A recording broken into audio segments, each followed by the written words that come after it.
Canine Longevity is presented by Myos Pet, the leaders in pet muscle health.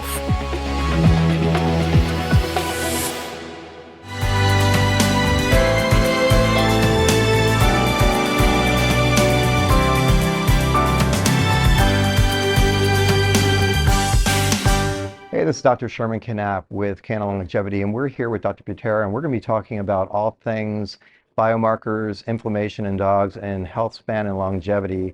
And it's an honor to have you here, and really excited to not only talk about what you're doing in the canine space, but also the human space, and any translation that you may have found so far in some of your work that you've done.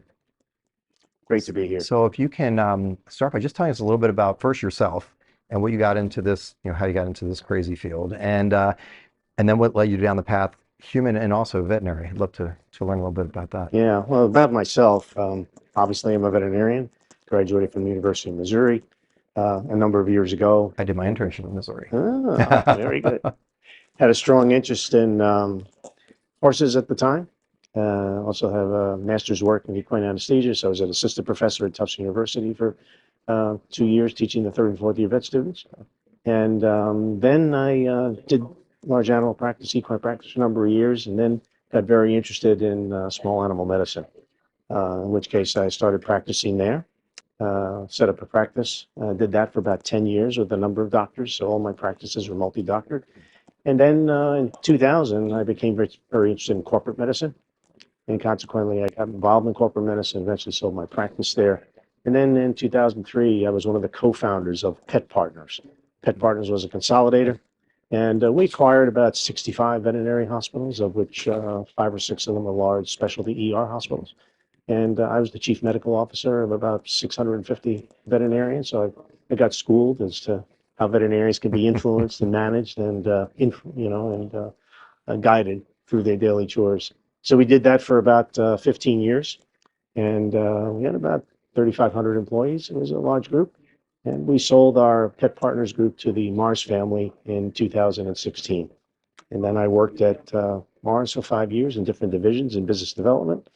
And then I found out about, I was looking kind of for my next gig. And consequently, I always was looking for something where it could have an impact on veterinary medicine. I'd like to be able to leave a little bit of a legacy that at least I had a small part in helping to influence better pet care and hopefully improve the lives of these animals that we adore and love for the pet parents. I found out about the company that I currently am the CEO for, which is Volition Veterinary. Mm-hmm. Volition is a company, it's actually a publicly traded company on the stock exchange. And consequently, I found out that they were doing a lot of diagnostic biomarker work on the human side. So I was following them as an investor, and I inquired, could you potentially use that biomarker in animals? Because for cancer screening, they were specifically looking at oncology and cancer screening. Is it possible that that biomarker could work on dogs and or cats?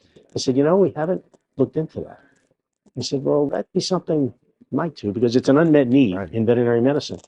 Interestingly enough, in 2017, they made an agreement with Dr. Heather Wilson Robles, who was head of oncology at Texas A&M University, and she did a lot of the preliminary work on bringing over the product that's just called H3.1, which everybody kind of knows now as Nu-Q Vet. Right. She really was able to establish the clinical studies to show that nucleosomes, which I can speak to later, can actually be identified in a dog and can be a potential cancer screening marker from a detection standpoint. So Heather has written 3 or 4 papers. Actually, we're up to 5, going on 6 now. And I joined the company around May of 2001, and really helped lead the company to its first product, which is called the Nu-Q Vet Cancer Test. Mm-hmm. And that was really based on the work that she did at Texas A&M University. And then, of course, I was helping getting some funding together to do additional clinical research. So here we are today. We are now in 22 countries. The biomarker is being used quite extensively, and we're just at the very, very, very early stages of addressing cancer screening, because at the end of the day, veterinarians, this is a new topic for them. It's something they've not been exposed to before. They basically treat as they see an animal comes in, is ill, swollen lymph nodes, whatever the case may be, and they treat. having the conversation with a pet owner or pet parent about cancer screening is something that's very new to them. And quite frankly, they have a script basically that veterinarians go through when the annual wellness exam comes in. Usually involves routine blood work, maybe a fecal exam, maybe a heartworm test, and an exam. When you bring up the word cancer, which is so emotive, my colleagues really struggle with, well, how do I could spend the whole 20 minutes on cancer. Cancer or weight management. Exactly. They don't want They don't want to either. touch it. Yeah. So consequently, we are been around the world in a number of different countries speaking to our veterinary colleagues, oncologists, and certain lot of general practitioners now about how do you introduce this into your practice. And the conversation, because 90% of them are going to come back normal. This is about trying to screen animals asymptomatic, animals that are basically healthy, presented healthy, and hopefully being able to identify them early so that we can have much better outcomes. So when you incorporate it into your wellness panel as part of your wellness conversation, it becomes less onerous. It's much easier to do that because it's part of the conversation that you're already having.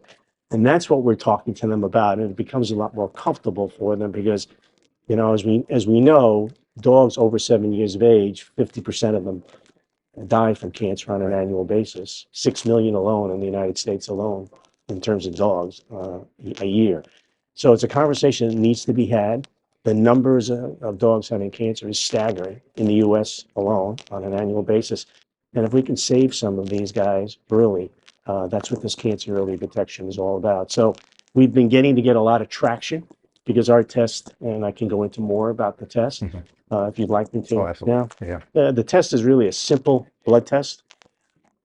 You can pull it as part of your annual wellness test. It's basically done in an EDTA tube for veterinarians. They know what we're talking about. It's just a couple of mils of blood and then just pull off the plasma. And now our test is available in reference labs, IDEX. It's also available at the HESCA VDL lab in Colorado. And there's And an there's an LMNI instrument, Yeah, an there's a in-house countertop, diagnostic, right. which is being sold around the world now, Yeah. where you can have that, you can take that 50 micrograms, quarter mil Right. of plasma, put it on the cartridge and have an answer in 6 minutes. And that's the test that Antec really has been a strong proponent of. HESCA originally established it and then Antec bought. Canine Longevity is presented by Myos Pet, the leaders in pet muscle health. Dog's age, muscle loss can quietly steal mobility and quality of life. But what if science could help change that? Myos Muscle Formula with Fortitropin is an all-natural, science-backed ingredient shown to help build and maintain muscle while reducing muscle breakdown with over a decade of research and real results. Because stronger muscles means more moments together. Myos, more time together.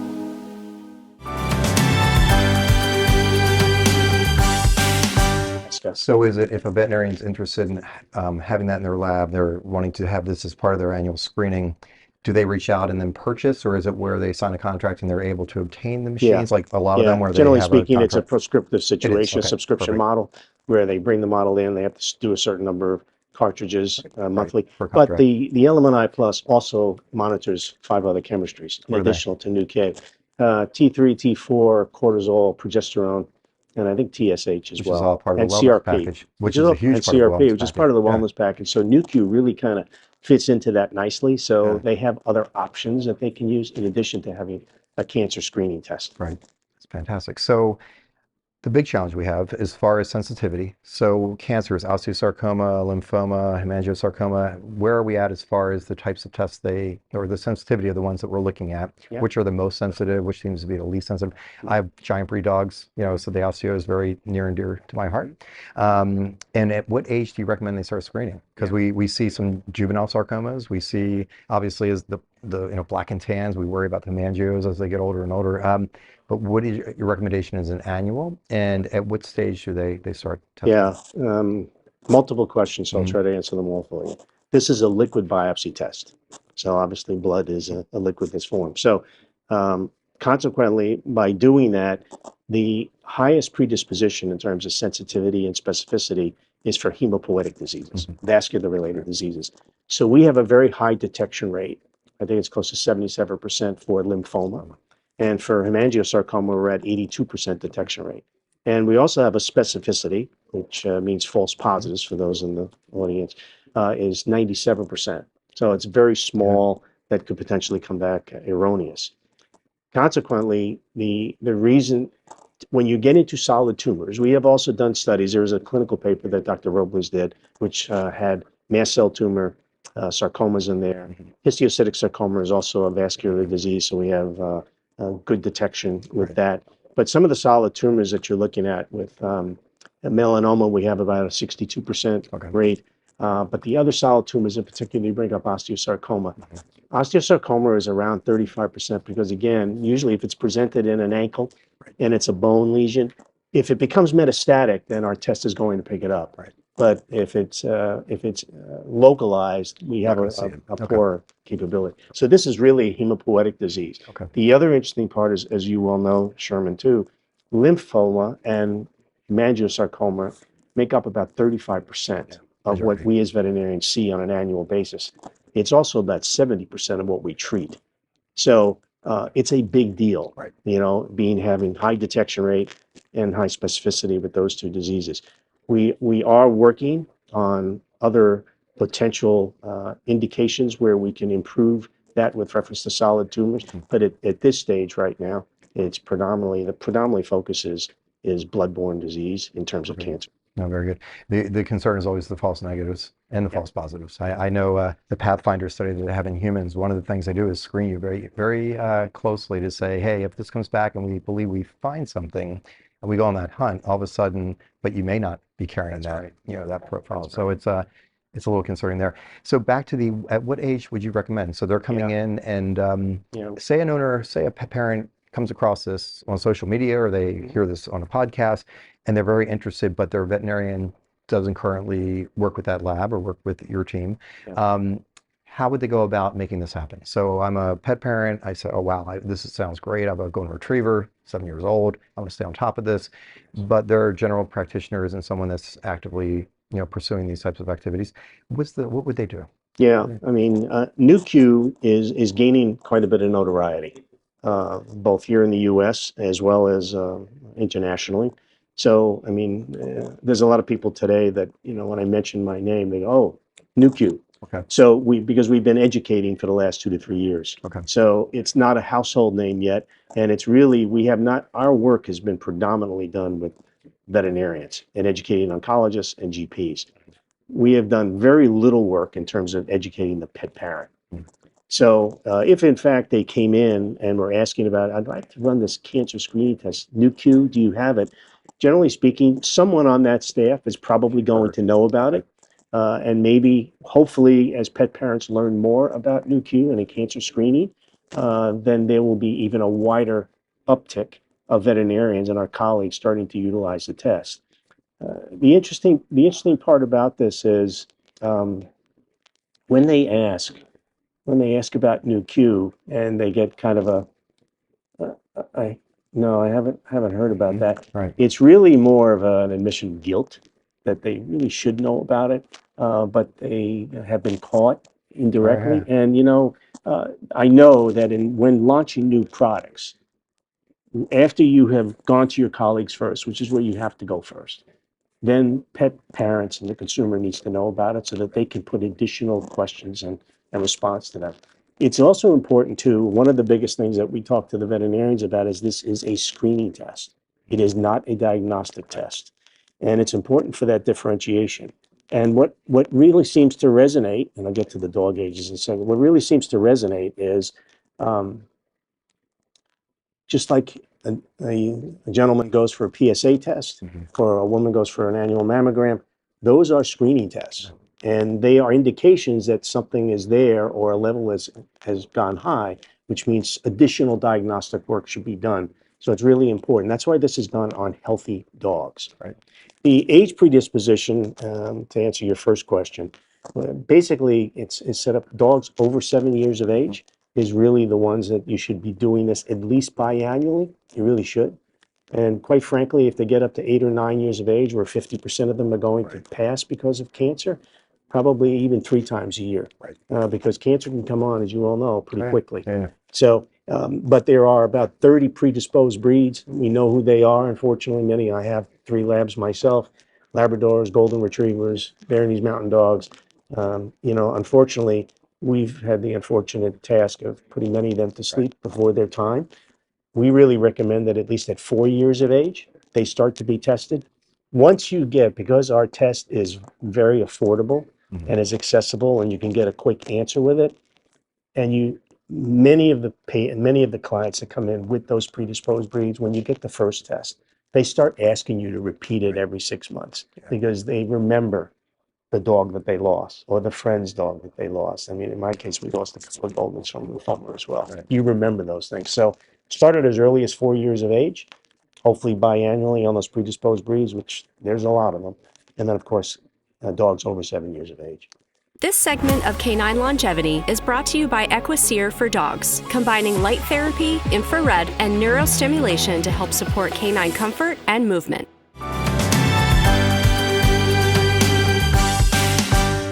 So we talk about cancer screening and everything being a more proactive versus reactive. What about other screenings that you do within your we'll call it your profiles? You're looking at other biomarkers, other markers of inflammation. We know gut health. Gut health is huge. Inflammatory conditions from gut health can affect cardiovascular disease in people, type 2 diabetes, cognitive function. I think we're starting to appreciate that for dogs as well. Other things that you can run through your panels or within the company. Well, the first test that's out there is the one we're speaking of now, which is the Nu.Q Vet Cancer Test. We talked a little bit about One Medicine. Our company, Volition, has both a human side as well as an animal side. Our marker, which is what we call H3.1 or Nu.Q, is a biomarker which is really detects cell-free DNA. And in that cell-free DNA, there are a chromatin derivative called a nucleosome, which when you have an inflammatory response of some sort, can be cancer or it could be infectious disease or something else, there is cellular death. And those nucleosomes then go into the bloodstream. They're released into the bloodstream. Our test then detects them and picks them up.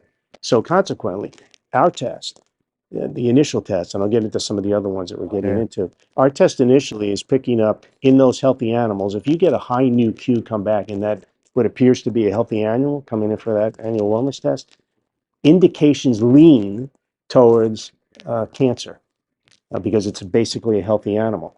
But if in fact you don't find cancer in that high number, you might want to repeat the test again in a few weeks, but also to be cognizant of the fact that if in fact you have a high number, and you don't find cancer, you may either be early or it may be something else because Nu.Q does pick up acute inflammation. So there's something going on. That's a good segue into the other biomarkers that we're also looking at because we are also looking at using this test for monitoring, disease monitoring. So if in fact you have, to use a human analysis, when people go in for chemotherapy, just like if dogs, then they have monitoring they do monitoring to see what the levels are. Right. Our test can be used as a monitoring tool. We're probably going to launch that application later this year, but we have papers on it now. So if a dog comes in as being treated specifically for lymphoma, we can watch lymphoma as we treat it and see when the dog is going through the disease progression and then potentially going into remission. Right. Goes back to the general practitioner, and then they can use our test as a potential biomarker to see when it comes back. The other test, because our test also picks up inflammation in addition to cancer, there are other disease entities that we're looking at right now, both on the human side and the veterinary side. In addition to monitoring, we're also looking at sepsis and trauma, which could really be a very high indicated test for triage. What inflammatory markers there? Yeah, it's the same one, H3.1, Okay. which is really the beauty of this, because right now, on the human side, we actually have done over 3,000 people where we're currently getting ready to market this test as a sepsis biomarker on the human side.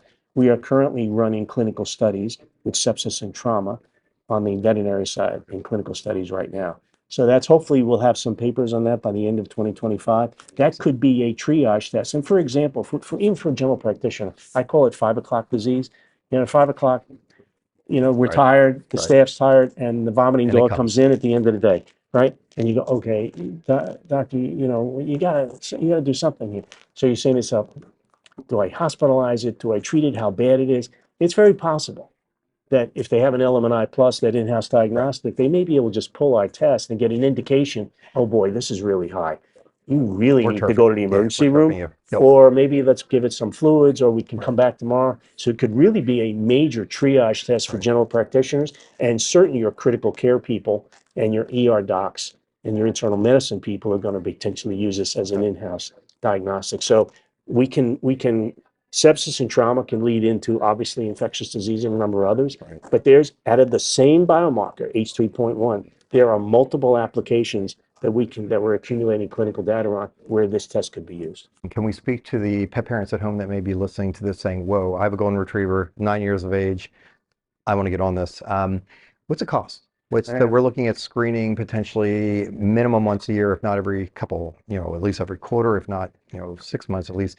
To the average, I know it's going to be based on the veterinarian because they may have some alterations of pricing, but an average of what this would be costing the pet parent. On average, we really try to give guidance to our colleagues to try to keep this test under $60 to the pet owner. Yeah, because it's a volume test. It's a repeat test. Ideally you get the highest compliance when you're there. Sure. If you start getting above $75, you're going to get about a little less compliance. Right. The price to the veterinarians is actually quite reasonable. Okay. So they can still get a markup because of the performance of the test, but at the same time, it should be. Remember, the test is affordable, easy to use, and accessible, and that's how fairly we made sensitive. it. And fairly sensitive. Pretty damn sensitive. Yeah. So we talked about age, and as the practitioner is seeing the older dogs come in, we talked about you having Labrador retrievers. That 10-year-old Bernese Mountain Dog comes in. Do you feel some of the limitations that we have right now with the general practitioner is just that uncomfortable conversation of saying they know this is available, but they don't offer to the client? What's your thoughts or recommendations there? Yeah, it's emotional for both the veterinarian as well as potentially the pet parent. We are educating doctors on this is meant to be a positive message, and even if in fact you're running the test on a 7 or 8-year-old dog and you get a high number back, and potentially maybe that client may not want to pursue the finances to do additional diagnostics or even to treatment, it's a way of preparing them and having that conversation so that you can at least offer them that there are potential options both on the treatment side as well as the non-treatment side, maybe palliative, that we could potentially do. Sure. And I think owners and pet parents really appreciate that guidance. And that's something that the doctors, I think, the more we talk to them about it, doctor, this isn't just to treat early, but this is also to inform early and work with your pet parent together to collaborate on what next steps may be. Even in fact, if it's not something that they're going to treat, they will thank you for at least having the conversation with them in preparing them for the next step. And hopefully that will improve the quality of life and the quality of that relationship for that period of time. Great information. So if pet parents want to learn more about this, or even referring veterinarians that are listening to this right now, how can they learn more about the tests and getting involved? Yeah, absolutely. Just go to our website, Volition Veterinary, and you'll go to our website and click on Volition Veterinary, and our papers, information, our talks that we do, everything will be there, and contact information as well. Perfect. For any of you listening, check that out, okay?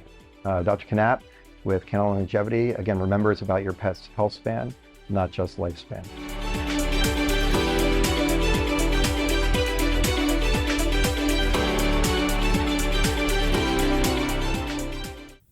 Canine Longevity is presented by Myos Pet, the leaders in pet muscle health.